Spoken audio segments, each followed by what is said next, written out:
the pictures that you have on the screen are not related to my talk. Resimler benim konuşmamla ilgili olmayacak ama by this picture.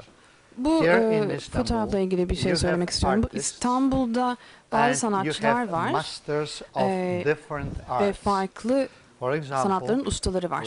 Örneğin geçtiğimiz hafta meslektaşımı ziyaret ettim. İstanbul'da yaşıyor kendisi Türk ve kundekari sanatıyla ilgileniyor. Ne demek acaba kundekari sanatı?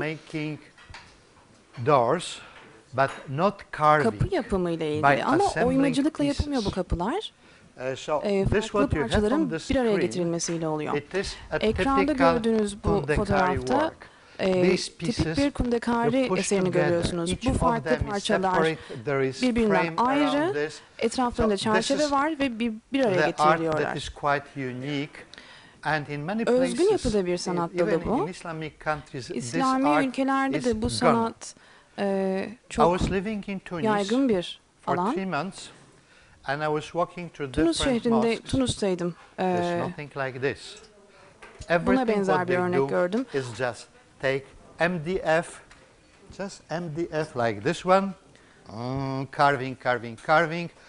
Oymacılık yapıyorlardı ve üzerine boyama yapıyorlardı. Ve yalnızca uyguladıkları buydu. Ama buna benzer, yani kundekari sanatının uygulandığı bir yere gittiğinizde böyle bir atölyeyle karşılaşıyorsunuz. Çok tozlu bir yer ama elde ettikleri ürün bu. Tozları temizlendi ve benim için şu anda tozları alınmış halde. Aynı sanatçının aynı eserinin farklı yönlerini görüyorsunuz şu anda. İstanbul'da da bu sanatla ilgilenen, bu eserleri oluşturan insanları rastlıyorsunuz. Bu atölyede kullanmak üzere bu fotoğrafları çektim. Kundekari ustasının fotoğrafını görüyorsunuz. Burada bir Japon sanat eseri üzerine uğraşıyor bu fotoğrafta gördüğünüz fotoğrafta. Pencere, benim konuşmamda bahsedeceğim pencerelere benzer bir eser. Türkiye'de kundekari ustalarının sayısı 5. Eserlerini de görüyorsunuz şu anda. Her parça birbirinden ayrı. Bu şekilde bir araya getiriliyor parçalar. Okay, I think I can stop in this place. Sanırım burada durabilirim and I can go back to my work.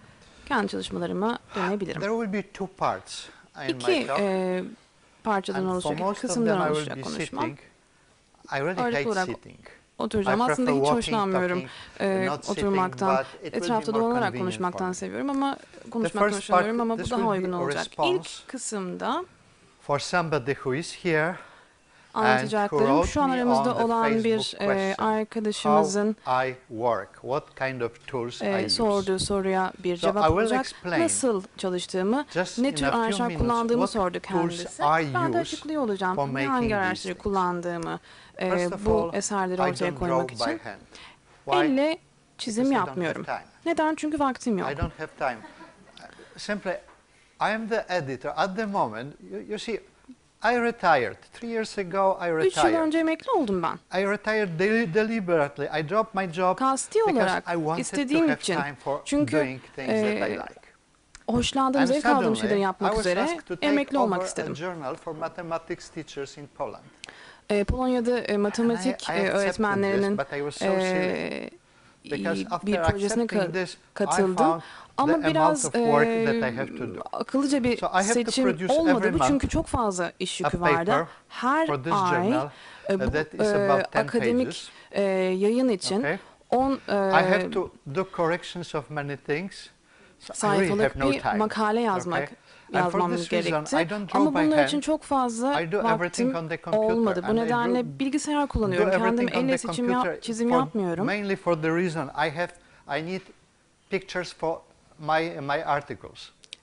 yazdığım makaleler için fotoğraflara ihtiyacım olduğu için makalelere tarayıcı vesaire gibi araçlar kullanmadan aktarmam gerektiği için elle çizim yapmıyorum. 3 araç kullanıyorum. Neredeyse en ucuz araçlar bunlar. Birincisi geometrik bir taslak pedi. Ama GeoGebra adlı bir program kullanabilirsiniz bunun için. GeoGebra programı ücretsiz bir program. Geometrik Sketchpad yani tasarım defterine benzer bir uygulama. Pergel ve cetvelle uygulama yapabiliyorsunuz. Böyle bir çizgi çiziyorum örneğin. Sonrasında örneğin buradan ve buradan çizginin uçlarını belirliyorum. Dikey bir çizgi çiz benim için diyorum ve böyle bir şekil elde ediyorum. Bunu tabii elle yapabilirim. Tabii ki ilkokul mezunuysanız dikey çizgi çizebilirsiniz. Böyle bir parça elde edebilirsiniz. Benim yaptıklarım bunlar. Eğer örneğin bu çizginin ortasına bir nokta koymak istiyorsam orta nokta yerleştir diyorum. Yukarıdaki sekmeden. Sonrasında geometrik şekiller çizerek de orta noktayı elde edebilirsiniz. Birazcık ufaltalım şekli. Sonrasında yukarıdan aşağı böyle bir çizgi çizersem de yine orta noktayı elde edebiliyorum. Tabii pergel ve cetvelle yapabildiğiniz her şeyi burada da yapabiliyorsunuz. Bir de bunun da üzerine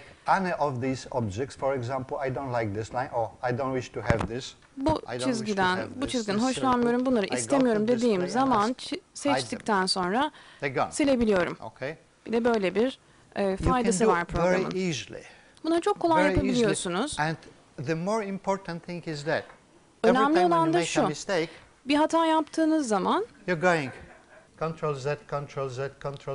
CTRL-Z'ye bastığınız zaman bütün şekli kaybedebiliyorsunuz. Ya da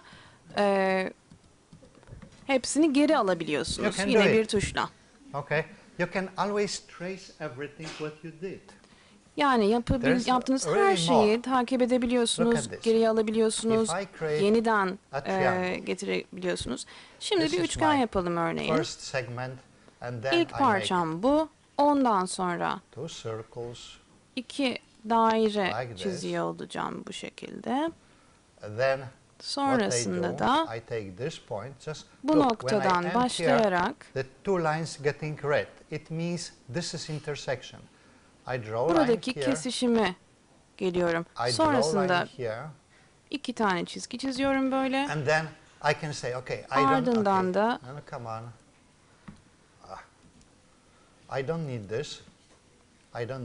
bu 2 daireye ihtiyacım yok diyorum.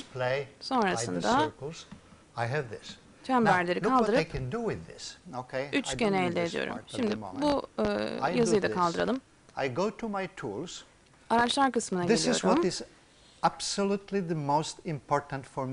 Benim için en mühim olan kısım bu. Geometrik Sketchpad çok zayıf bir program.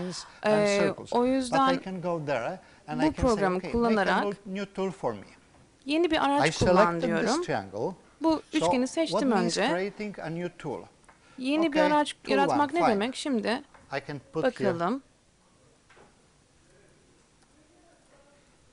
That's right. And then, I can wipe it out. It's gone. Temizledim şimdi şekli. Araçlarıma tekrar gidiyorum. I have here a tool that is saying triangle. Triangle yani az önce ismini verdiğim bir araç belirdi araçlar bölümünde. Sonrasında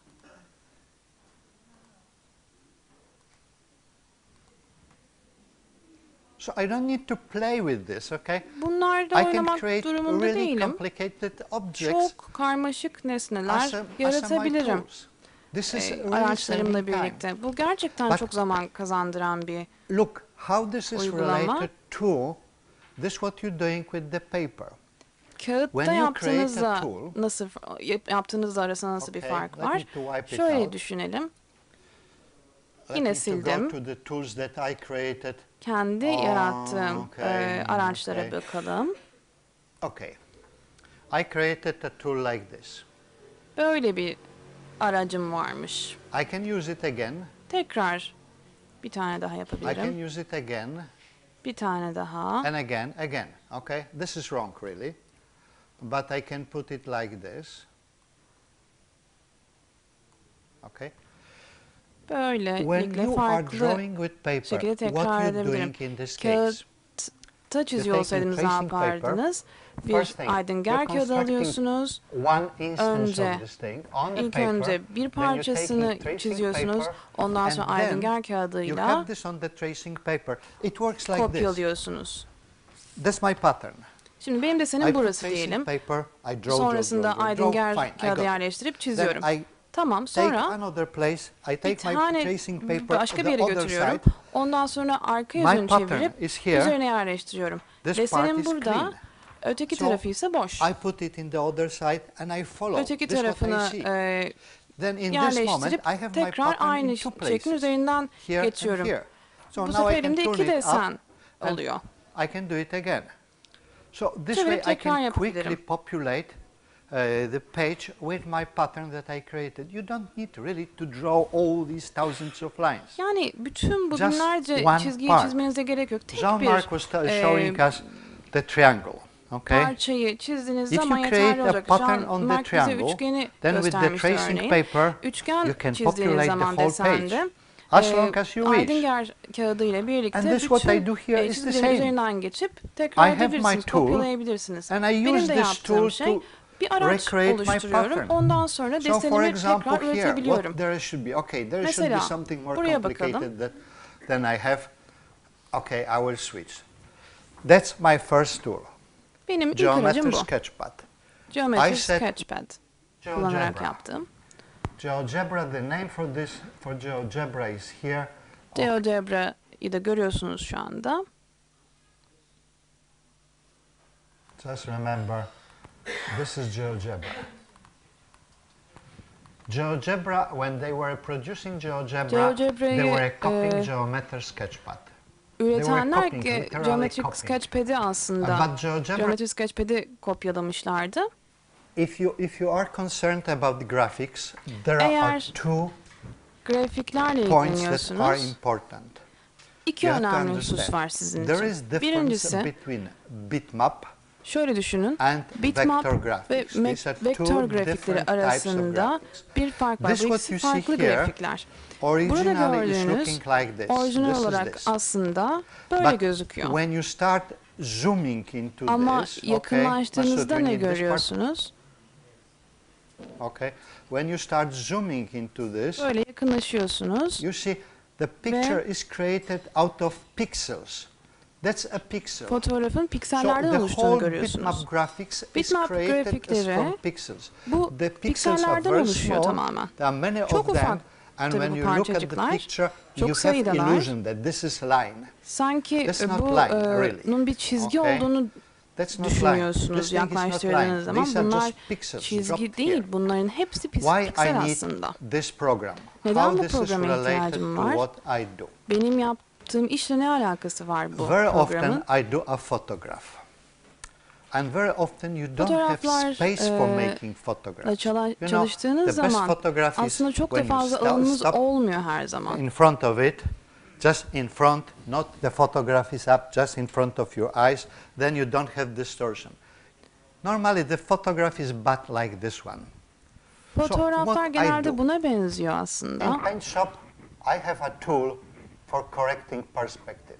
Perspektifi düzelten bir programım var benim. And I just put the frame like this. Böyle bir çerçeve çiziyorum örneğin. I say that this way. I move it this way. Buraya doğru da çekiyorum noktaları. Çift kez tıklattığımda da perspektifi düzeltmiş oluyorum. Correcting perspective is quite important because in this Bu moment önemli bir eylem çünkü nihai olarak artık deseninizin nasıl gözüktüğünü görebiliyorsunuz. Tabi hala tam düzgün durmuyor. Bu daireye benziyor olması lazım. Daha fazla dairesel olması lazım. Ama bunu da uyarlayabilirim. Yeniden boyutlandır diyorum. I ask to unlock the aspect ratio and then I can ask oranını değiştiriyorum burada. And the height should be, let's say, genişlik ve uzunluk oranlarını değiştiriyorum. So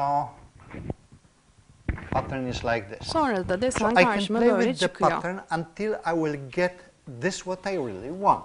Tam ne istediğimi bulana kadar uyarlama yapıyorum böylelikle. Birçok farklı şey yapabilirim. Örneğin bu çizgi tam doğru gözükmüyor. Bunu da düzeltebilirim bu program yardımıyla.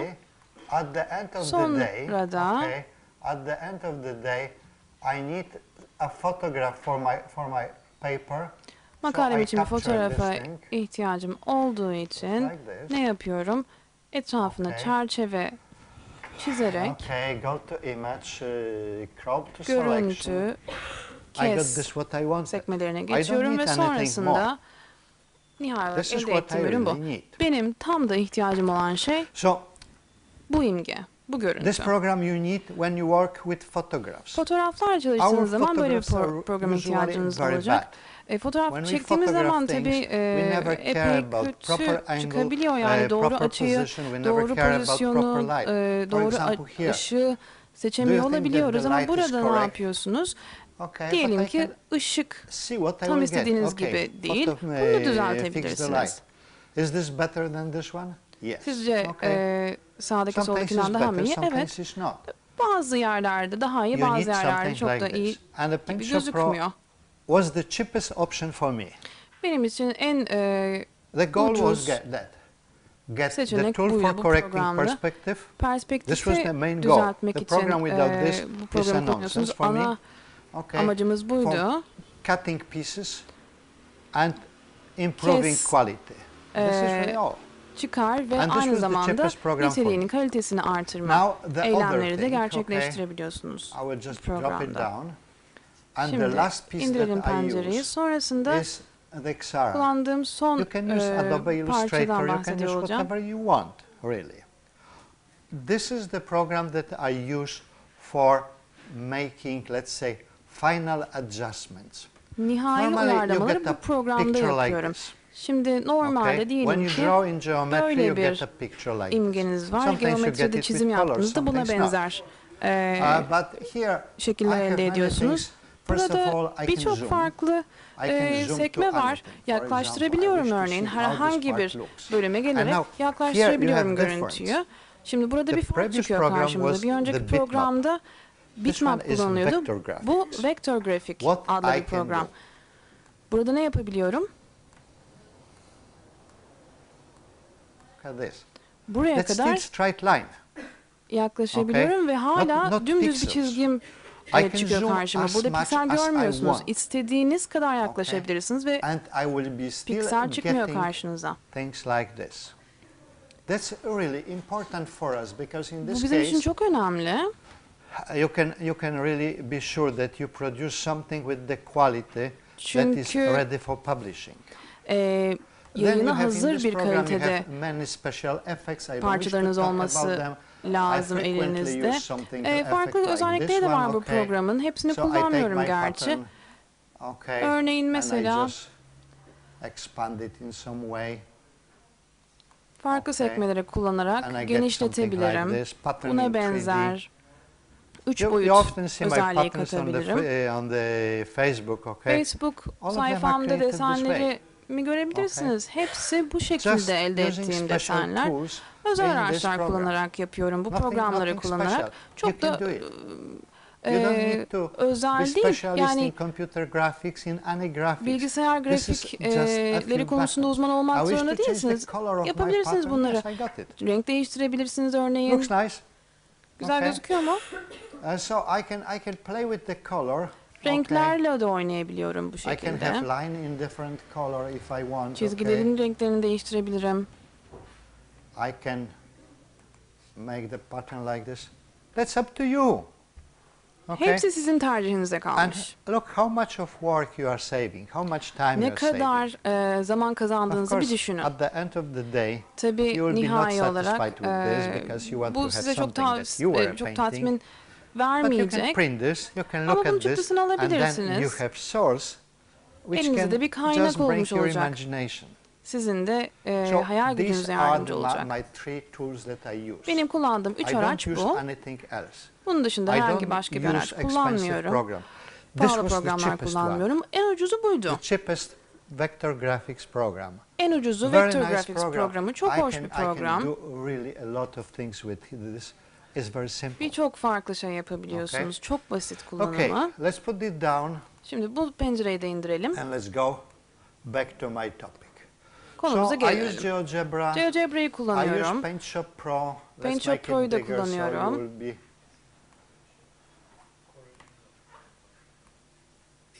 Okay, now I don't. And then I use Xara Designer. Xara Desenleri de kullanıyorum ayrıca. For this thing. If you have Photoshop at home, then you can use instead of Paintshop Pro Photoshop. That's up to you. Photoshop'ta kullanabilirsiniz Paintshop'tan ziyade. Yani özel bir araç kullanmanız için herhangi bir neden yok. Bitmap grafikleri kullanan her programı kullanabilirsiniz. Eğer elinizde doğru araçlar varsa hiçbir sorun yok. Vektör grafik programları da işinize yarar. Bu daha da kolay aslında çünkü çok popüler bir ikili Illustrator kullanıyorsunuz. Muhtemelen zaten korsan da bulabilirsiniz. There is free version. Okay. So you have these tools. Ücretsiz de versiyonu varmış sanırım zaten. Bilgisayar grafikleri konusunda uzman olmak zorunda değilsiniz. Çok temel şeyler bilseniz yeter. Çizim yapmak istiyorsanız vektörlere ihtiyacınız yok ama eğer teknik bir uygulama kullanmak isterseniz vektör çizimi elzem olacaktır. Örneğin lazer kesim. Lazerle bir şey yapmak istediğinizde vektör grafikleri kullanmanız lazım. Windows Meta file is okay. Windows Meta dosyaları da olabilir. Çizer formatında ya da PDF formatında da kaydedebilirsiniz bunları. Sonrasında istemiş olduğunuz versiyon elinizde olacak. Benim Geometrik Sketchpad uygulamama dönelim. Şimdi birçok farklı geometri programlarında olmayan bir özellik var. Birinci, ikinci, üçüncü sayfalarımı görüyorsunuz. İstediğim sayıda sayfa. Bir tasarım yaptığımda her zaman farklı bir aşamaya, önceki aşamalardan birine başlayabilirim. Şimdi now, let me start my real topic for today. Panjara patterns. Pencerede. I invented really these patterns because the word Panjara means any pattern with holes. Any pattern that has holes in it is Panjara. I spent some time in Uzbekistan. Pencere denir. And everything what was with holes, they were calling, oh, that's Panjara, that's Panjara, that's Panjara. So Panjara, this is really something that has holes in it, and it can be used for the window or as a screen inside of the house and so on. And now let's talk about mathematics. This is mathematics. Bahsedelim biraz. Şimdi bu matematikle ilgili. Burada gördüğünüz tiling on the plane. Okay? This is tiling on the plane. You can do tiling on other things. Başka yüzeyler üzerine de yapabilirsiniz döşeme. He was showing this thing. You can do tiling on the cylinder. in your presentation there was beautiful example of tiling on the cylinder. Silindir üzerine yapılan çok güzel bir döşeme örneği vardı. Çok güzeldi. Semerkant'taydı sanırım. Semerkant'tan bir örnekti. Fotoğraflarıma bakmam lazım. So tiling on the plane, çalıştım. this what we need when we düzlem üzerinde döşeme yaptığımız zaman buna ihtiyacımız olacak. Örneğin kenardan kenara döşeme diyoruz. Bu ne demek kenardan kenara döşeme? Örneğin bu iki parçaya bakalım. Bu ikisinin ortasında da bir kenar var. Yani eşkenar olacak şekilde iki farklı parçanın birbiriyle döşenmesi.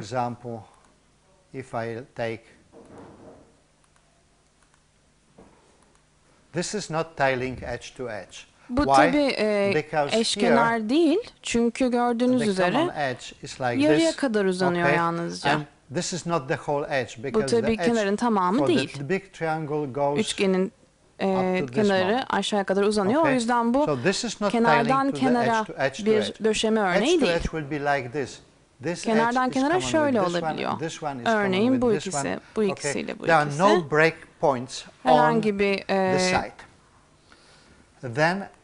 boşluk olmuyor kenarların birbirine değdiği yerde. Tepe noktası bu. Burada da bir başka tepe noktası var. Şimdi buradaki tepe noktaları ne demek? Döşemelerin birbirine değdiği iki ya da üç farklı döşemenin birbirine değdiği yerlere tepe noktası diyoruz.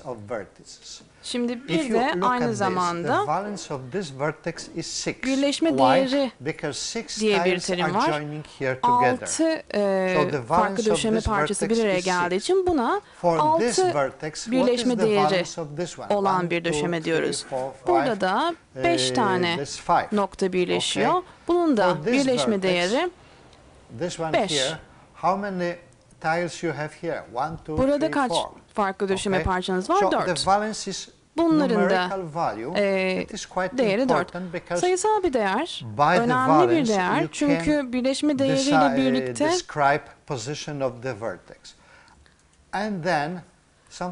tepe noktasını belirleyebilirsiniz. Düzgün tepe noktası ne demek? Bir çokgenin etrafındaki kenarlar eşit olarak dağılır. Örneğin buraya baktığınız zaman buradaki açıların hepsi 60'ar derece. Bu ne demek? Düzgün bir tepe noktası. Ama bu doğru tepe noktası değil, düzgün bir tepe noktası değil çünkü açıları birbirinden farklı.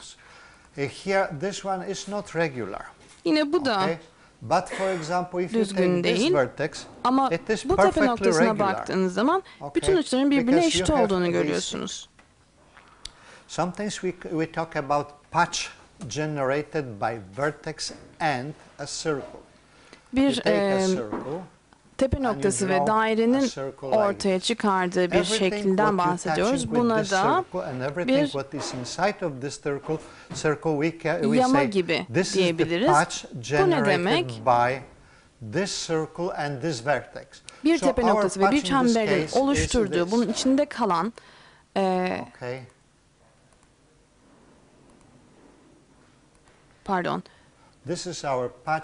dışında kalan bölüme İçinde ve dışında kalan bölüme bir yama diyebiliriz.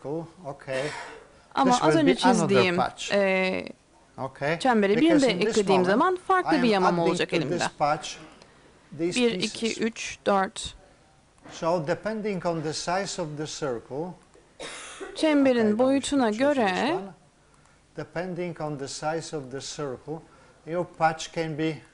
elde ettiğiniz yama farklı bir hale alır. Daha da ileriye gidebilirsiniz bununla. Tabii düzgün yama da elde edebiliriz örneğin. Bu ne demek? rotate this patch by the valence of the vertex. Okay. Tepe noktasının birleşme değeriyle, tepe noktasının açısının etrafında döndürürseniz simetriyi değiştirmemiş olursunuz. Örneğin, şimdi bu yıldızı alalım, bizim az önce elde ettiğimiz yama buydu. Bunu 60 derece değiştirdiğiniz zaman herhangi bir fark çıkmayacak karşınıza. Bu yama o yüzden düzgün bir yama. Eğer bu etrafındakini alırsanız yine 60 derece çevirdiniz diyelim, herhangi bir şey değişmiş olmayacak. Neden? Çünkü bu tepe noktası buraya geçmiş olacak yalnızca. Bir de bir alttaki köşe noktasında bir şey değişmeyecek bu şekilde.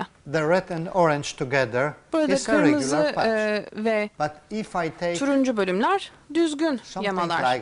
Ama birazcık büyüttüğüm zaman başka bir yama elde ettim. Şimdi çizdiğim çemberin içinde ve o çemberin kenarına değen her yer benim yeni yamamı oluşturuyor. Bu düzgün bir yama değil. Neden? Çünkü döndürdüğümüz zaman 60 derece.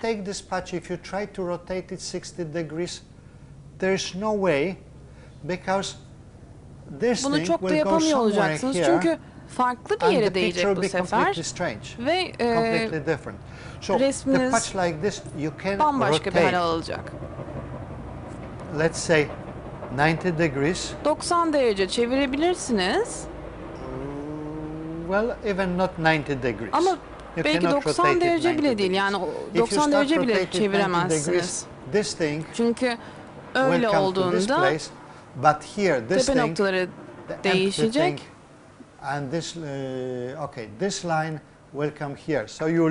Çizgiler de değişecek. Bu sefer resmin tamamını değiştirmiş olacaksınız. Bazen elde ettiğiniz yama azami bir ölçüye ulaşır ve onun sonrasında daha fazla genişletemezsiniz. Ben en büyük yamaya, yani simetriyi değiştirmeyen en büyük yamaya düzenli yama diyorum. Bu yamanın alanı da simetriyi değiştirmeden en büyük çemberi çizebileceğiniz alan. Düzlemin düzgün döşemesi ne demek örneğin? Bir adet, en az bir adet düzgün noktanız varsa buna düzgün döşeme diyoruz. Tabii farklı düzgün noktalarımız da var. Birden fazla düzgün noktamız olabiliyor bir desende. Geometrik özellikler bunlar. Döşeme teorisiyle ilgili herhangi bir kitabı açtığınızda bu tanımlara rastlarsınız. Biz zaten yalnızca temel ilkokul geometrisi terimleri veriyoruz. Öğretmenler için hazırladığım mozaik makaleleri yazdığımda çok mutluydu oldu öğretmenler. Çünkü bunları alıp sınıflara götürdüler, sınıflarına ve öğrencileriyle birlikte paylaştılar. İlkokulda kullanıyorlar. Çocuklar tabii farklı düzenlemeler yapmaktan hoşlanıyor, desenler yapmaktan hoşlanıyor. Benim yaptıklarım da öğretmenler için. Özgün was asking me about something here, and I wish to come back to this burayla slide. ilgili bir şey sordu. O yüzden o slayta tekrar geri dönmek istiyorum. Bazı kişiler you see, patterns like this one are often used for windows, and sometimes they are used just a grid, and sometimes they are used as a window. Pencere, camın olduğu pencere and then olarak, camlı bir people pencere are olarak painting kullanılır. normally when the people are doing this on the İnsanlar paper, they bunu painting them çizerken in some way. Bunu bir şekilde çizerler, kağıt üzerine çizerler. Domain of a point in this case is quite a useful thing because, for example, Burada mesela bahsettiğim alandan bahsetmiştim. Alan çok kullanışlı bir şey. Mesela alanı çalışırken bütün alana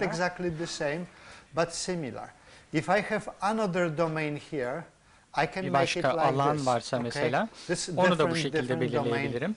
Farklı farklı alanlara farklı farklı renklendirmeler uygulayabilirim. Burada mesela bu noktayı alırsanız bu noktanın alanı bu kısımdır, bu alandır. Sadece bu değil, bunlar da dahildir.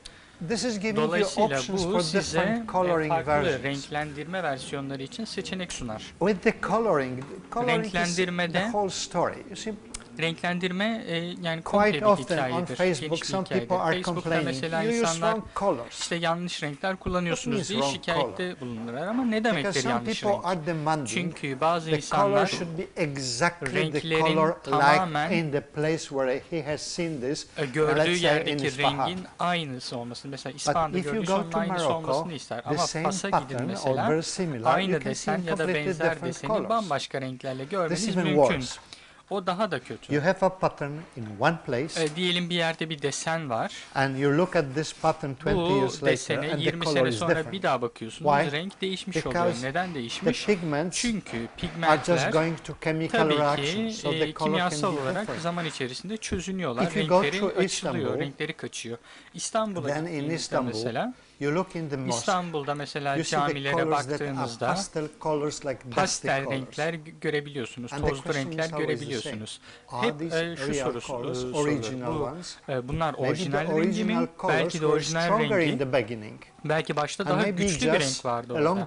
Daha vurgulu bir renk vardı. Çünkü bunlar tabii ki yüzyıllar yaşında yapılar. Renkler zamanla solabiliyor. Renk konusu biraz zor bir konu ve ne yaparsanız yapın mutlaka rengi beğenmeyen birileri çıkar. Hangi rengi kullanırsanız kullanın illa şikayetçi olan çıkacaktır. O yüzden sizin seçim yapmanız lazım. Think about color. Coloring is not something easy, and the question for me is not is it the true color, the good color. The difficulty is and the problem is the way to put colors together. Renkleri doğru şekilde bir araya getiriyor. Yani o renk mi bu renk mi değil de hangi renk olursa olsun onların doğru birleştirilmesi. Evet, palet çok önemli. Renk paleti çok önemli. Yani çok fazla aynı tasarımda çok sayıda renk olmaması lazım. Biraz garip görünür. Aynı oyunu oynayan, aynı takımın oyuncusu olan renkler kullanmanız lazım. Benim bir süre, çok uzun süre yaptığım bir şey. Collection of colors. For example, agra colors. I call it dusty blues. Tozlu maviler gibi renkler. Bunlar mesela benim kullandığım dusty blue yaygın kullandığım mesela tozlu mavi renkleri. Ne kadar birbirine akraba renkler olduğuna bakın. Yani bu renk, bu renk. Now if you put here, let's say a color like this, bunun gibi bir renk koysanız buraya mesela felaket olur. If you put here for example a color, not just this buraya mesela just take this şöyle bir renk and make a color for this, let's say red one. Okay. Does it fit well? İyi oturdu mu birbirine? No. Hayır. Okay. It is not the same. Çünkü aynı değil. So you have to look for the color. O yüzden from different farklı. Here is another palette of colors that I created mesela bu bir diğer palet, bir süre önce oluşturmuş olduğum bir renk paleti. They matching. Bunlar birbiriyle uyuşan renkler. Another palette, bir diğer palet göstereyim. Cemalettin. These are the colors from the Cemalettin Mosque. Bunlar Cemalettin Camii'nden aldığım renkler. Very simple. Nasıl yapılıyor? Çok basit. You're going to the Paint Shop Pro. Gidiyorsunuz Paint Shop Pro'ya, I don't have a right thing. But I can just tell you. Bende yok ama yine de açıklayabilirim şu şekilde. Diyelim color picker. Bir tane renk alıcısı, renk seçicisi var. Color like this. You see it here. Bu şekilde rengi seçebiliyorsunuz. Oku üzerine getirerek oranın rengini seçebiliyorsunuz. Doğru renkler seçtiğinizden emin olmak isterseniz ne yapmanız lazım? Bir fotoğrafını çekin, beğendiğiniz güzel bir fotoğraf çekin ve go through the painting resmin üzerinde çalışarak bu resimden diyelim 5 tane renk seçin. 5 bile bazen çok fazla olur. 5-6 rengi geçmeyin fazla. Bu resme has olan 5-6 rengi seçin. Bu resme has olan, bu resimde bulunan renkleri seçin ve renklerin arasındaki ilişkiye bakın. Her resimde bir rengin domine ettiğini, baskın çıktığını görürsünüz. Bir diğer renkte sadece belli yerlerinde kullanılmıştır o resmin. Bu fikri edinmeye çalışın, bu trendi görmeye çalışın. Mesela her renk ne kadar kullanılmış, ona bakın. Bunu severseniz oradaki fikri, kendi tasarımınıza da bu fikri adapte edebilirsiniz. Kendi tasarımınızı yaparken diyelim Picasso renkleriyle yapabilirsiniz ya da başka bir sevdiğiniz sanatçının renkleriyle yapabilirsiniz. Size bağlı. Ancak temel renkleri seçmeyin. Bir şey seçmem lazım, yoksa olmayacak. Don't choose the basic colors. Temel renkleri seçmeyin. Because if you start choosing Çünkü yellow, red, orange, sarı, kırmızı, turuncu seçerseniz it may not work. Çok iyi bir yere gelmeyebilir. Bazen gelir ama çoğu zaman gelmeyebilir. That's a color thing, and this is what is just renk meselesi bu şekilde. Question. Now, let's go to sorulan soru oydu. Next part. Bir sonraki anlatacağım I'm konuya not sure geçeyim. when I mentioned this, but Ne some zaman time ago I söyledim mentioned bilmiyorum here ama about Mirza Akbar Khan's scroll. Mirza Akbar What are the Han scrolls kağıtlarından We bahsetmiştim. know very few of them. Çok az One of them var bu is the şekilde. Topkapi Çok az scroll, which I böyle am bildiğimiz trying to eskiden kalma var. just see original Topkapi scroll, Çok and I az never böyle succeeded. eski taslak var. Topkapı'nın da görmek istedim ama bir türlü başaramadım. Çok sayıda kişiyle görüştüm erişim sağlamak için ama hiç mümkün olmadığını gördüm. Then hiçbir yolunu bulamadım. Bu Mirza Akbar çizimleri, taslakları. Victoria and Albert Museum. Victoria and Albert parşömenleri Victoria Albert Müzesi'nin arşivinde görebilirsiniz. Mirza Akbar parşömenlerinin oradaki çizimlerin dijital fotoğrafları var. Bunlara baktığınızda bu parşömenlere baktığınızda Victoria Albert Müzesi'nin gittiğinizde de göstermelerini rica edebiliyorsunuz. Okay, so you can see it just on your eyes. That is important. Yani çıplak gözle de görebiliyorsunuz. According to the literature, ama literatüre göre, kitaplara göre a number of such scrolls were discovered in Uzbekistan, Özbekistan'da in Bukhara and keşfedildi, Samarkand, Buhara'da, and Semerkant'ta there was bulundu. archaeological expedition of Andreev. It was shortly after the war. Savaştan kısa süre sonra Andriyev'de. Yok, hatta daha önce, savaştan önce 38'de. Yes. 1936. And the person name. Kişinin de ismi Andreev. This exhibition this was Russian archaeologists. They went to Bukhara. Rus arkeolog Buhara'ya gidiyorlar ekiple. Really confiscated a number of scrolls from the craftsmen. They took these scrolls. Bu parşömenleri alıp they put them somewhere in the museum in Tashkent. Taşkent'teki müzede bir yere yerleştiriyorlar any kind of evaluation, nothing. So there is only one article where you can find some shadows of this thing. And there is Rempel's book where are, let's say, 5 photographs of this of pictures from the scroll. And that's all. I went this year to Tashkent. I went to Bukhara. I went to Samarkand looking for these scrolls. And it's complete disaster. My colleague, who is the director of the Museum of History of Uzbekistan in Tashkent, he told me, listen, I cannot find anything like this. I know that there should be, but I cannot find. Simply, after the Uzbekistan left Russia, after they separated, Özbekistan Rusya'dan ayrıldıktan sonra bütün müzelerdeki dokümantasyon ortadan kaybolmuş.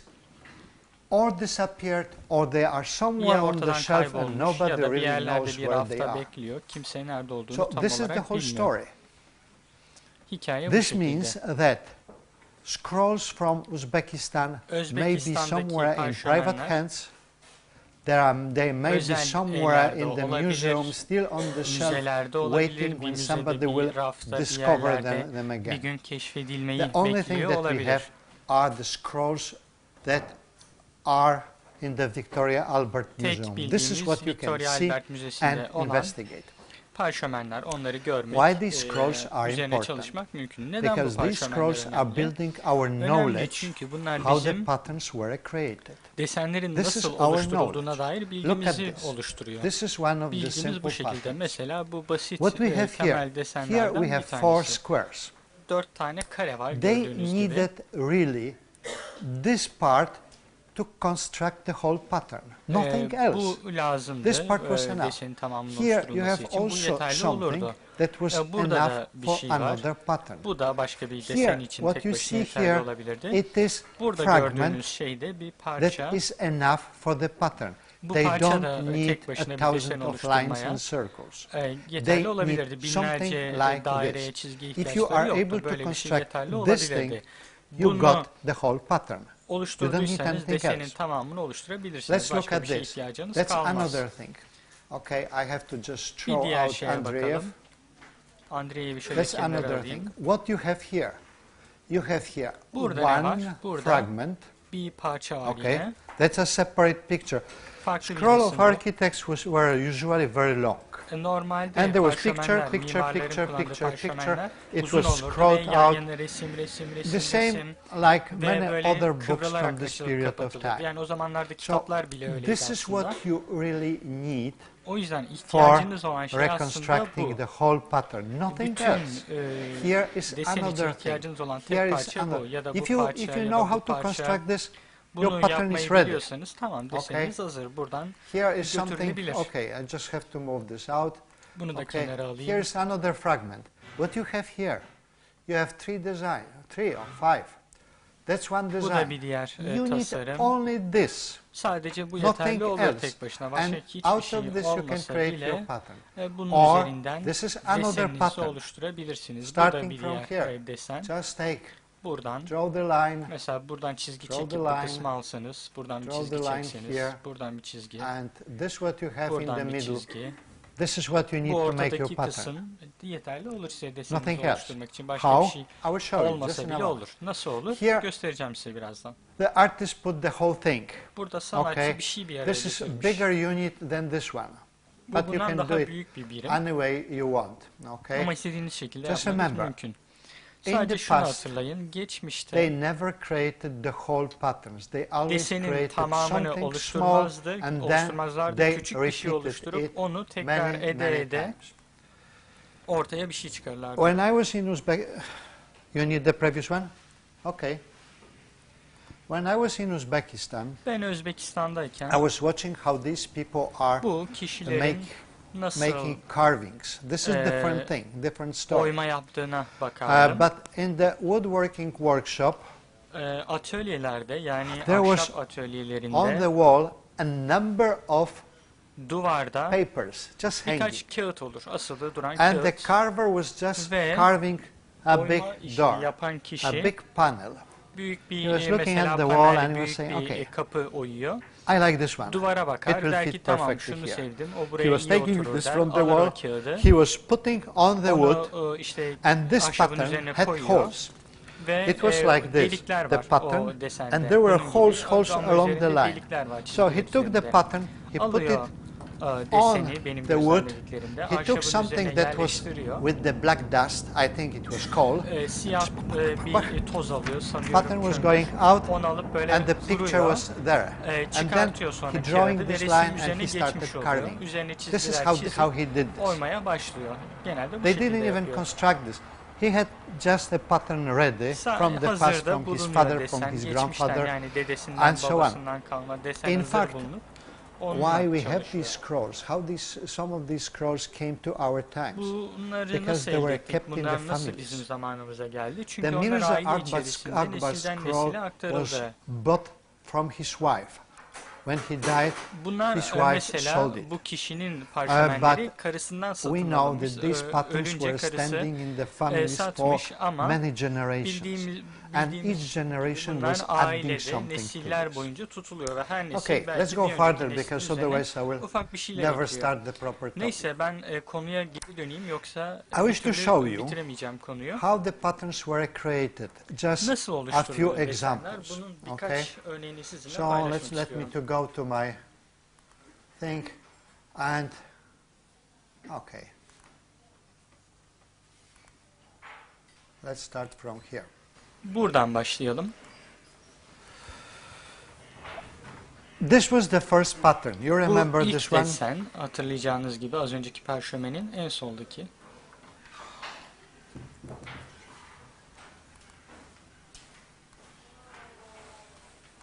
You remember this one? Gördüğünüz gibi. I just take it, control Onu copy. alıyorum. Go to Paint Pro. Kontrol kopyala edit, diyorum. Paint Pro'ya geliyorum. Edit, yapıştır diyorum. Need only yapıştırdıktan sonra sadece bu kısım bana lazım olacağı için onu seçip kontrol kopyala diyorum. Sonra buraya geri dönüyorum. Buradakini kapatayım.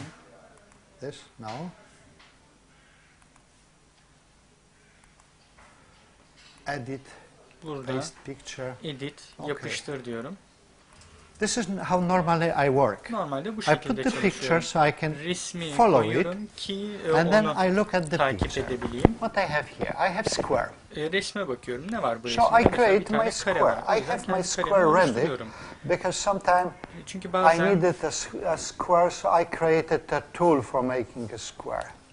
İhtiyacım olduğu için kare oluşturma için bir araç oluşturdum. I don't need the interior, so I can remove it.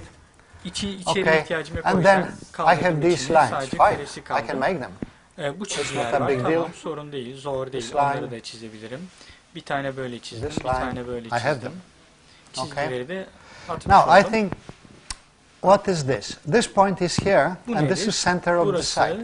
So let's make kenarın merkezi. center. Okay, this was my mistake. Sorry, I have to fix this. Çizgiyi tam Otherwise, I will never do proper job. Just remember. İyi iş çıkmaz sonradan. Okay, and now for all these points, I just need centers of them. Ortasına ihtiyacım var. Okay. My hand is shaking sometimes. Elim biraz bazen titreyebiliyor. Tabii ki yaş ilerledi. Okay. I got centers. Now what I do? De belirlemiş oldum. Ne yapıyorum? Let's create a circle. Bir tane daire oluşturacağız. Let's make a circle. Okay. Dairelerimizi oluşturuyoruz. Oldukça basit. Let's make a circle. I got the circles. Daireleri oluşturduk. I just start playing game. First of all, I don't like these lines because these are heavy lines and I really don't like them. So this line, okay, circles, I don't need them. The big ones, this line style, make it thin, and this, okay, make it dashed. Okay, so the circles will disappear in some stage. But now, what I need segments. Look at this. Here, I have something like this. Burada böyle bir şekil var. O yüzden ne yapıyorum? And of course, now I am in trouble because my line is like this. I have to go back, make it medium, make it solid, and then tek çizgi, kalın çizgi yapıyorum. Again, yine aynısını buradan da çekiyorum bir çizgi. Again. Aynısı. Aynısı. So I create my pattern this way. It is a very simple one. Okay. Do I have everything for this pattern? Look at this what I have. In this pattern I have this line, I have these lines, this. I don't need anything more. Okay. So, in such case, I can disappear this thing. I can remove even this part because I have it ready here. Okay. And now I can just take the circles, display, and hide them. I don't need them. I don't need also points, unless I wish to make something in color. Yani if I wish to make something in color, what I do, I go to my colors, okay, and these are Konya colors, fine. These are colors that I captured from one of the photographs in Konya. Fine. Bunlar Konya'dan you remember how Konya colors look, how Konya patterns looks? Konya renklerinin aklımızda tutalım. Like this. Bunu bu şekilde seçiyorum. Okay. Now, I wish to have this thing looking like this one. Bu şekilde görünmesini istiyorum. Okay. Doğru mu? Display, color, display, make the other renk. one fine, and this color is like this. Seçiyorum. And in this moment, I can also create this one. Bu noktada tabii ki şunu da yapabilirim.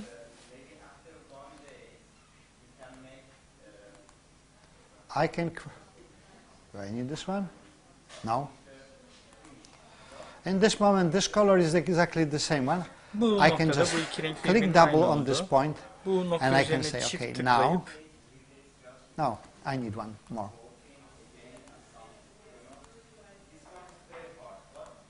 Okay. And now I can use just the basic geometry thing. Double click on this point, select these three things, and then transform, rotate. How much rotate? 90 degrees. This is what teachers are doing in the school. Rotations. So rotate this again. Now transform, rotate, transform, rotate. Okay, I got it. Now the lines. Okay. Çizgiler ardından I'm lazy, çizgiler. so I'm just trying to select all segments. Bütün segmentleri aynı anda seçiyorum. You remember, Konya, lines in Konya patterns are very light. Konya'daki and I don't have this light color here. Okay, now that's similar to this one. So display color, the other one, just like this. So this will be the Konya pattern thing. Bu şekilde so now points, I don't need points anymore. Çıkıyor. Noktalara tabii ki artık ihtiyacım kalmadı. Select all points, display, hide points. I don't have points at all. Okay. Artık nokta kalmadı ortada. I can take the lines, make them thicker. Çizgileri alıp tabii ki kalınlaştırmam mümkün. Okay. Select all segments. Then line style, make them thick so I see them at least. I don't need this one. Buna ihtiyacım yok. Onları and now I can create my whole pattern out of this. Desenimin tamamını bunun üzerinden oluşturabilirim. Bunu seçiyorum. Select, reflect. Yansıt diyorum. Mirror reflection. Okay. This is what you do when you take a paper. You take a transparent paper. Okay. The transparent. You turn it upside down. Döndürdüğünüz olan şey bir nevi yansımasını so ortaya çıkarmış oluyorsunuz aynadaki. Burada da yansıt seçeneğini seçiyorum. Then double click on this. I select this. Seçip transform. Döndür, reflect. Yansıt. Look how the pattern is building. Gördüğünüz gibi desen ortaya çıkmaya başladı. I can do this way. Bu tarafta da yapabilirim aynısını. Transform, reflect. This is what I am getting. Böyle bir şekil ortaya çıkarmaya başladım. Okay. Bir diğer. I was showing you this program. Bir diğer uygulama, bir diğer ipucu. Mesela bunu göstermiştim size daha önce. File. Bu programı göstermiştim. Dosya, yeni ve boş bir sayfa açıyorum buradan. I go to here and the first thing what I do, yaptığım ilk şey select colors. Renkleri seç diyorum. Edit, bütün poligonları seç diyorum. Do I have to care about this? No. Copy this. Kopyalıyorum. I go here. Buraya geçiyorum. Editle ve yapıştır diyorum. Paste them as a meta file. These are my polygons. You don't see anything because bunlar poligonlar. Burada bir şey görmüyorsunuz çünkü şu anda oldukça büyük. You can ask telltale like this. Okay, don't worry about this. They are here. Okay.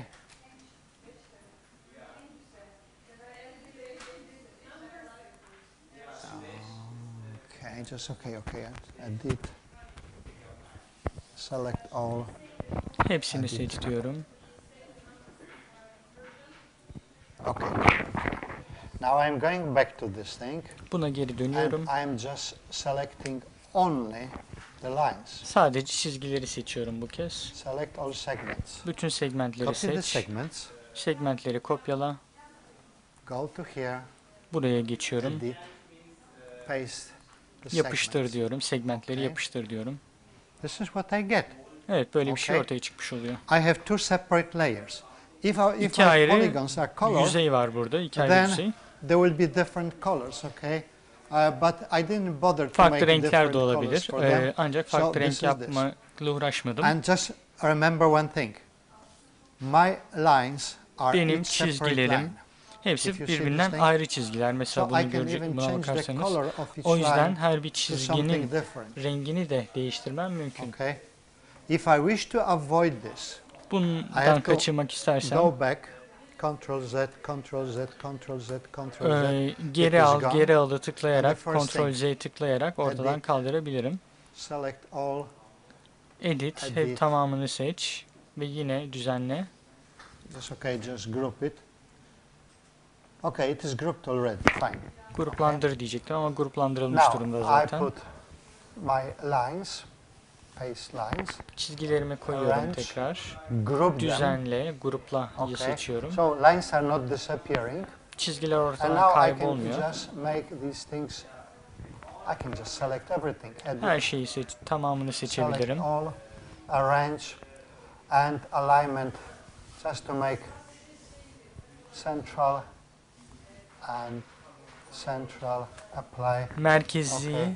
What happened during the uygula diyorum. transformation? Ne This thing oluyor was transformed to dönüşünde? slightly bigger than the Bu other biraz one. daha But I büyük bir can şeye adjust dönüştürülmüş oldu ama I can sorun say, değil. Onu okay, ayarlamam This mümkün. thing should be 15 centimeters Bu wide. 15 santimetre Okay. genişliğinde olmalı. This thing should be also 15 centimeters Bu da wide. 15 Now I santimetre can olmalı. zoom to it perfectly.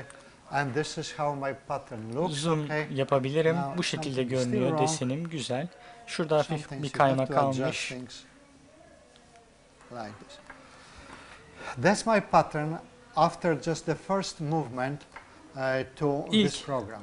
Bu programa geçişten sonraki ilk But then desenim bu. you still have two separate layers. Ama hala So iki you can take farklı this layer, katman var burada. a layer of lines, and then you can apply different color to it. Farklı Let's renkler up to uygulayabilirsiniz you. çizgilerin olduğu I katmana. like this, or like this. Okay. Bunun gibi, Or bunun gibi. if you like pink colors, you can make it Ya da pink. pembe renkler No problem. It seviyorsanız looks pembe ugly, sorry. yapabilirsiniz. Yok olmadı, Okay. biraz Or çirkin you can make göründü. it like this. Ya da bu rengi verebilirsiniz. With these tools, you can do something with this. Okay. So, for example, here is a typical 3D tool. Bu mesela If I apply tipik the bir 3D tool, bu araç mesela get my 3D Panjara. aracı. 3D Okay. uyguladığımda and bir of course, pencere I can ortaya just çıkmış play oldu. with this. I can say, okay, it should be high, 5 pixels, okay. Mesela and the line should be, let's say, piksel 10. sayısı ya da piksel Okay. sayısı So gibi şeyleri this is what belirleyebiliyorum. you can do, no problem. Bunları Very yapabiliyorsunuz. simple thing. Oldukça In basit most of the hareketler. vector graphics programs, Pek çok can vektör do grafik things programında like this. bu tür şeyleri Set yapmanız line mümkün. color to blue, okay, and then set the fill color to red. Okay. Rengi maviye, kırmızıya Things like geçirmeniz mümkün. Bu This is şekilde my şeyler mümkün. normal everyday Bu work. benim normal Nothing günlük special. çalışmam. Özel bir şey Okay. yok. Nothing special. I can experiment with these things in so many ways. you Çok want. farklı yollarla bu tür şeyler Okay. üzerinde uygulama, deneme Control yapabiliyorum. Z is just going back. Ctrl Z'ye I can tıkladığımda select different geri tools, alabiliyorum okay. yaptığım For değişiklikleri. example, Buradan this farklı one. araçlar seçebilirim mesela. Okay. So this is what I created out of this thing. Bundan Okay. oluşturduğum And şey, then, az of course, I öncekinden have böyle to bir go şey back. oluşturdum. And I have to adjust these things, okay? Yine So geri this alıp is, biraz let's düzenlemem say, a rounded gerekecek. shape. It Mesela cannot be like şekli this, yuvarlaklaştır okay? So diyebiliyorum. the size on 1 centimeter, this is too much.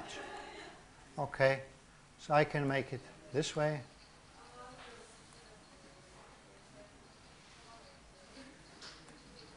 Not 0, 0.1, that's fine. Sıfır almayayım. Okay. 0.1'de So kalsın. Bu you şekilde can görünüyor o zaman. imitate this way. You can imitate Yani bu real şekilde things. gerçek şeyleri kopya Okay. edebilirsiniz. Bir benzerini Okay, I'm talking too much oluşturarak and I should go deney back. yapabilirsiniz. Neyse yine çok So this is the way how I created this thing. Ben bu şekilde oluşturdum. And this is the design that I created out of this what I did a moment ago. Az önce yaptığımdan çıkardığım tasarım bu. Bu da bir başka tasarım. Bu hatırladınız mı bu deseni? If I select this thing, mesela bunu seçiyorum. Kopyalıyorum buraya. If I go to edit, paste picture and take this picture out. Yapıştırıyorum. Resmi kenara I changed it.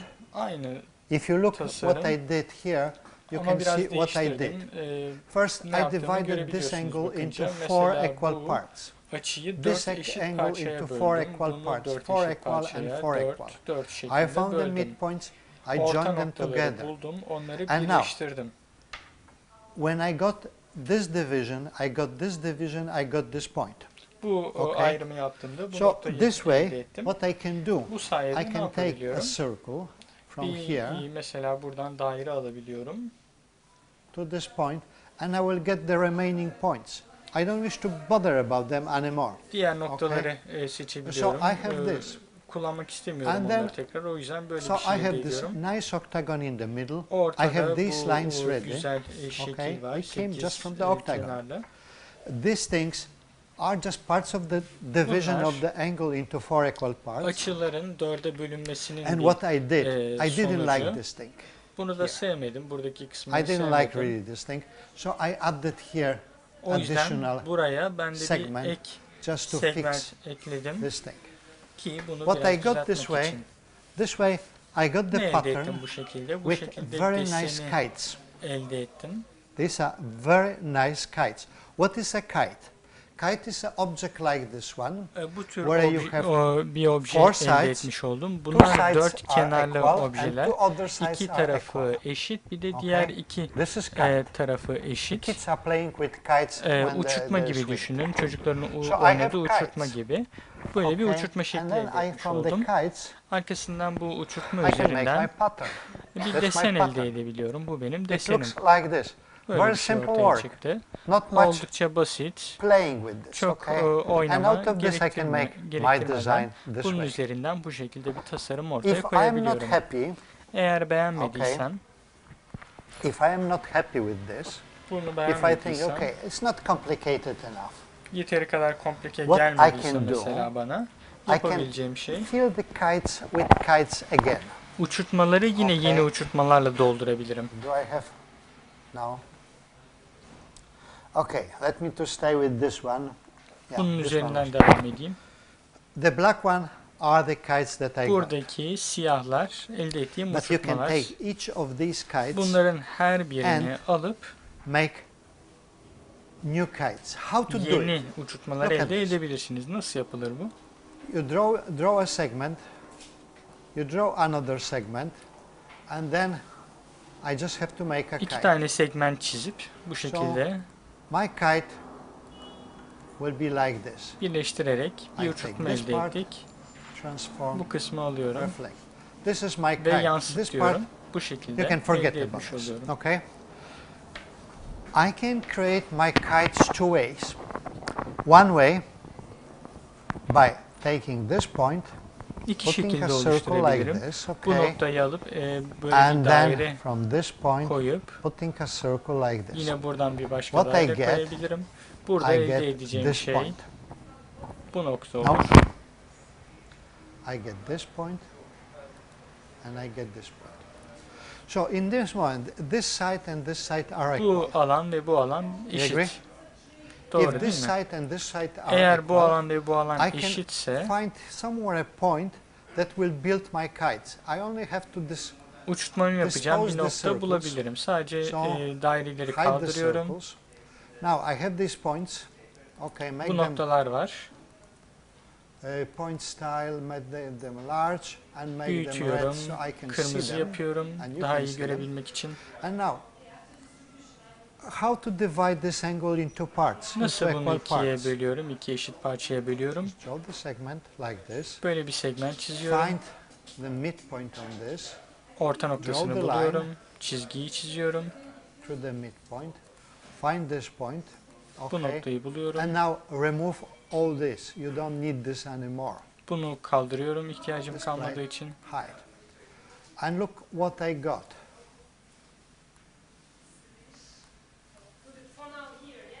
I got things like this, and of course I have to draw this one. Bunu çiziyorum.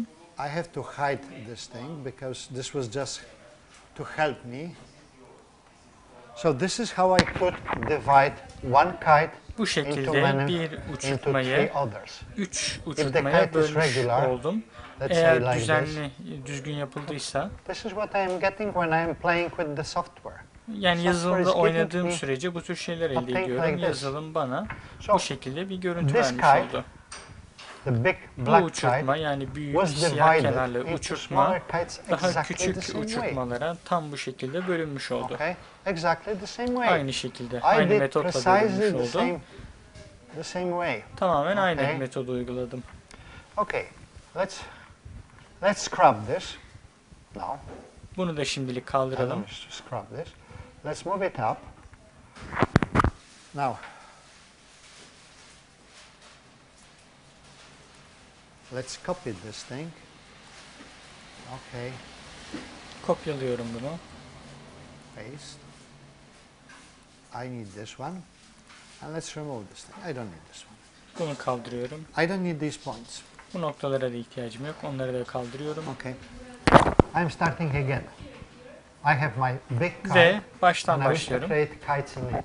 Büyük bir uçurtmam var ve yerleştirmek istiyorum. Az önce yaptığımın aynısını yapıyorum. Önce bir köşegen çizgi çekiyorum. Bu segmentin burada olmasını istiyorum. Neden olmasın? Bu daireyi çiziyorum.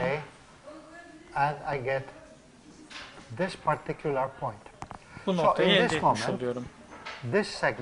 Bu noktada bu ve bu segmentler eşit oldu. Bir nokta daha oluşturmam lazım. Seçiyorum. Orta noktayı oluşturuyorum. Çizgiyi çekiyorum. Burada çizgiyi çekiyorum. Sonrasında bu noktayı elde ediyorsunuz. Şimdi bu parçalara artık ihtiyacım yok. Buna da kaldırıyorum. Bu noktaya da ihtiyacım yok. Onu da kaldırıyorum, orta noktayı. Böylelikle yeni uçurtmamı da elde ediyorum.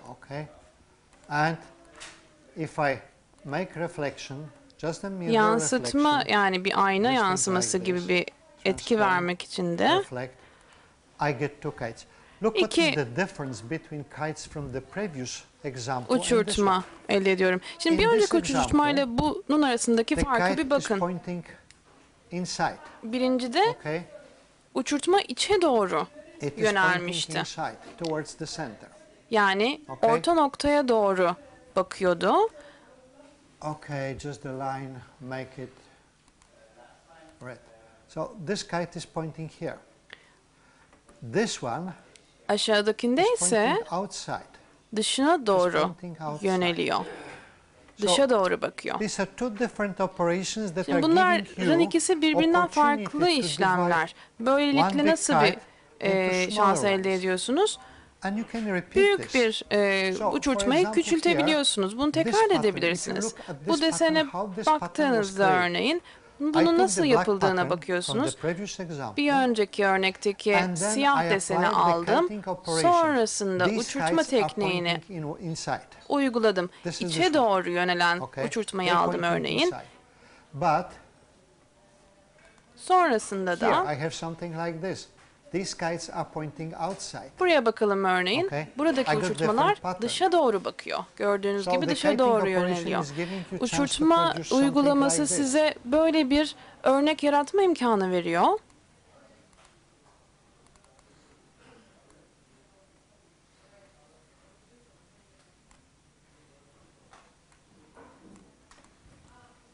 Okay.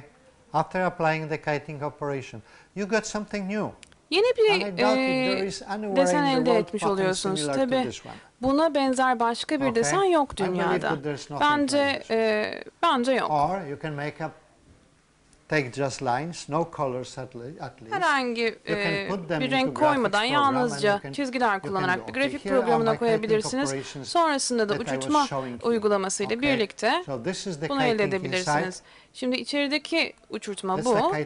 Bu da dışa yönelen bir uçurtma. Bu uçurtma işlemlerini birçok farklı kez tekrar edebilirsiniz. Bir başka uçurtma da koyabilirsiniz. İkinci, üçüncü. Birçok kez tekrar edebilirsiniz yani. Çok karmaşık bir desen elde etme imkanınız var.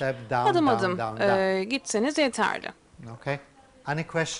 Sorusu olan var mı acaba? Does all the design, the patterns, bu desenlerin hepsini uyguladığınız zaman işe yarıyor mu? Örneğin şöyle diyelim.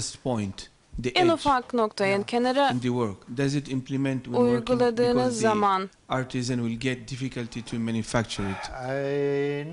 başarılı olabiliyor mu? Yani bir zanaatkârın eline verdiğiniz zaman ürün elde edebiliyor musunuz kenarlara doğru gittiğinizde? Şimdi şöyle düşünelim.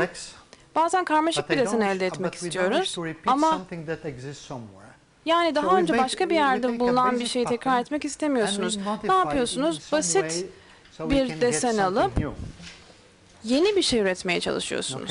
This pattern help bu desen the designer to modify the tasarımcıya açıklıkları değiştirme design solution imkanı veriyor. Solution. Yani bir tasarım çözümü, çizim çözümünden ziyade. Tabii bu tasarım zaten çizim değil. Tabii sanatçıysanız eğer, yani çiçekli çizimlerden hoşlanıyorsunuz. Tabii bu parçaların hepsini kullanıp yaprakları, çiçekleri boyayabilirsiniz. Bu çözümün bize gösterdiği de bu zaten. İran mimarisinde gördüğünüz bütün süslemeler, Türkiye'de gördüğünüz bütün süslemeler böyle yapılıyor. Bir geometrik deseniniz var elinizde ve iki çizginin arasındaki alanda çiçeklerle kaplanıyor. Tabii bütün bu gördüğünüz desenler göklerden inmiş bir desen değil. Şimdi şuna bakalım örneğin. Bu örneği nasıl elde ettim? Buraya bakalım. Şimdi bu parçayı kopyalarsam örneğin, yani alıp buraya Sketchpad'e geri döndüm. Düzenle diyorum. Yapıştır diyorum. Tamam, burada ne olduğunu anladım şimdi. Bir saniye. Bu benim resmim. Döndürdüm çünkü bu daha uygun olacaktı. Yani en azından benim için. Tamam, yapabilirim. Sakıncası yok.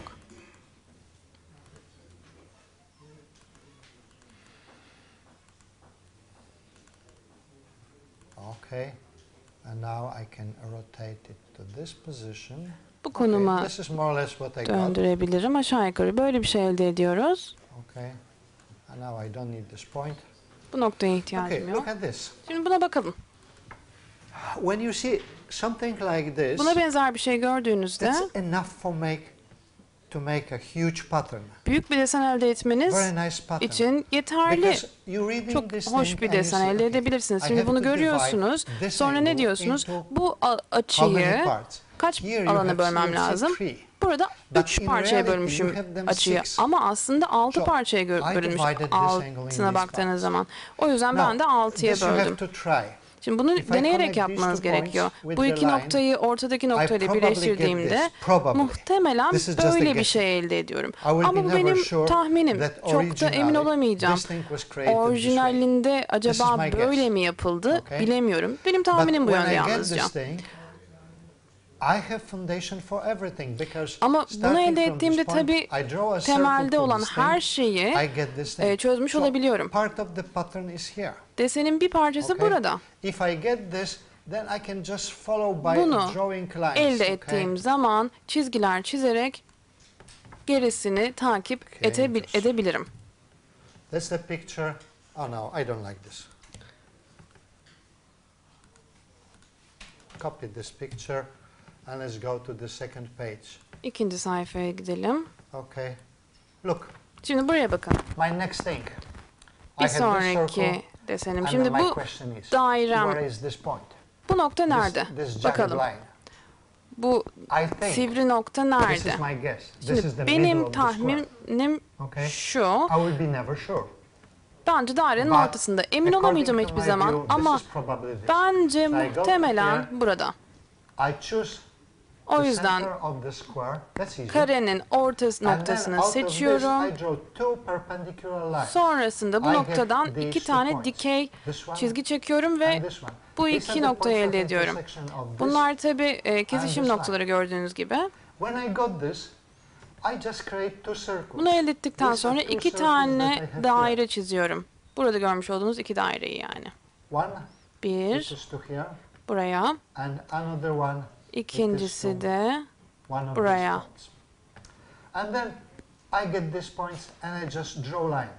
Sonra buradan buraya, buradan buraya devam ederek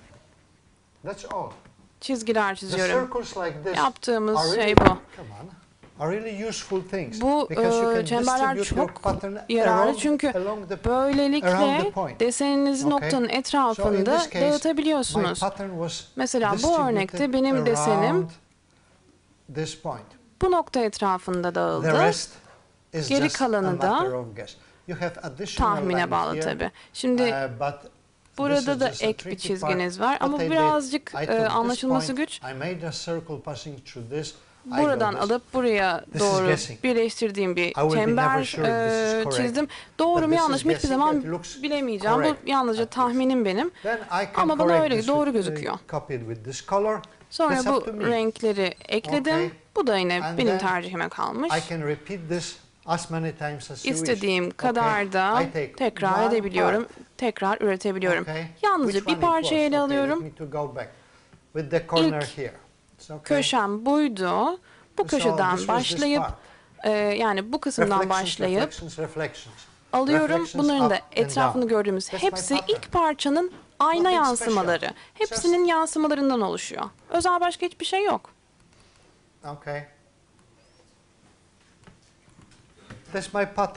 Benim desenim nihai olarak bu. Tabii renklerin tekrarı da ücretsiz. Yalnızca ufak bir parça elde etmem yeterli. Burada çok ilginç bir şey çıkıyor karşımıza. Şimdi bir deseni ayna yansıması yöntemiyle tekrar ediyoruz dedik. İstediğiniz kadar kopya elde ettiğinizde her seferinde farklı bir örnek elde ediyor olacaksınız. Şimdi mesela burada 4 tane çemberim var. Ortasında da mavi bir nokta var. Eğer merkeze bir çember koysaydım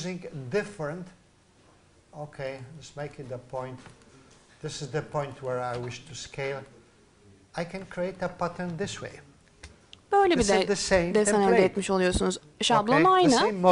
Aynı modül. Özbekistan'da buna modül diyorlar. Şimdi modül elde ettiğimiz zaman her şeyi aslında olabiliyor. Mümkün. Ben de zaten bunun yanlış olmadığını düşünüyorum. Burada yansıma yalnızca farklı bir usulle kullanmış oluyoruz. Böyle bir desen de elde etmemiz mümkün. Daha da büyütebilirim. Ölçüsünü değiştirerek. Bu noktayı kaldıralım. Bu benim yansıma çizgim. Dönüştür, yansıt. This is a reflection line. Again going down. Transform. Dönüştür, yansıt. Ve nihai olarak elde ettiğiniz bu. Büyük bir kendini tekrar eden desen elde edebiliyorsunuz. Kendi tercihlerinize, düşüncenize göre değiştirebilirsiniz.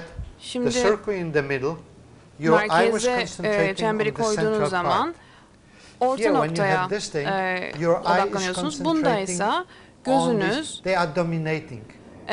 farklı bir yerde, yani daha hakim bir alanda. Burada gözünüz nerede? Hiçbir yerde, hiçbir yere odaklanmıyor. Çünkü çok fazla detay var ve bu nedenle neredeyse hiçbir şey görmüyor gibi oluyorsunuz. Bu desende benim hoşuma gitmeyen şey şu: bu şekiller hoşuma gitmiyor çünkü düzgün uçurtmalar değil, ama orijinal fotoğrafta uçurtma değil, şekil değildi bunlar. Buradaki ilginç şey şu: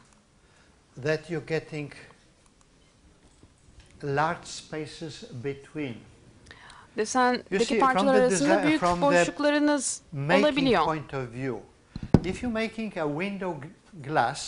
Bir pencere çiziyorsanız çok farklı ve varsa elinizde çok zorlanabilirsiniz. Burada iki perspektif var karşımızda, iki bakış açısı yani. Birincisi şu: bir sürü farklı parça elde edip bunları birleştirmeniz lazım bir şekilde. Yani çok kolay değil tabii ahşap parçalarını bir araya getirmek, bağlı. Sonrasında da cam parçaları kullanmak da kolay değil.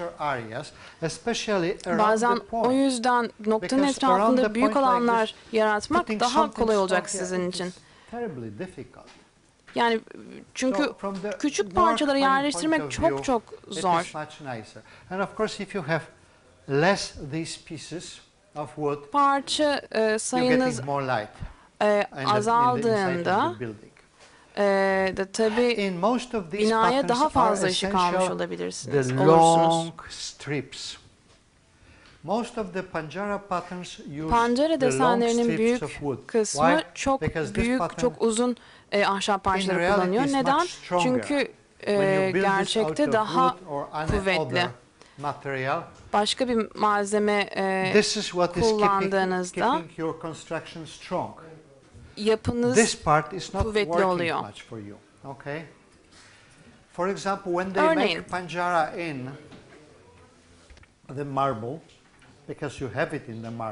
mermer pancara yapıldığı zaman, ki İstanbul'da buna çok sık rastlıyoruz, bu uzun parçalar genelde çerçeveyi oluşturuyor.